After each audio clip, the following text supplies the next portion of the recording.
இப்போ இந்த patties ready பண்ணி வச்சுட்டோம்.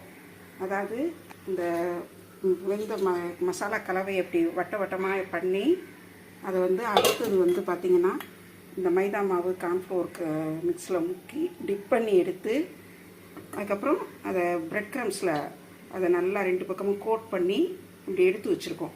இப்படி நம்ம எடுத்து வச்சுக்கிட்டு அதுக்கப்புறம் செய்ய ஆரம்பிக்கலாம். இந்த பேனில் வந்து நிறைய எண்ணெய் ஊற்றலை, அதாவது அந்த பரவலாக எண்ணெய் ஊற்றிருக்கோம். இது வந்து ஷாலோ ஃப்ரை அப்படின்னு சொல்லுவோம், தெரிஞ்சிருக்கோம் உங்களுக்கு. இன்றைக்கி நம்ம வந்து ஷாலோ ஃப்ரை தான் பண்ண போகிறோம். இதே நீங்கள் டீப் ஃப்ரையும் பண்ணலாம், ஆனால் நாங்கள் வந்து இன்றைக்கி ஷாலோ ஃப்ரை தான் பண்ண போகிறோம்.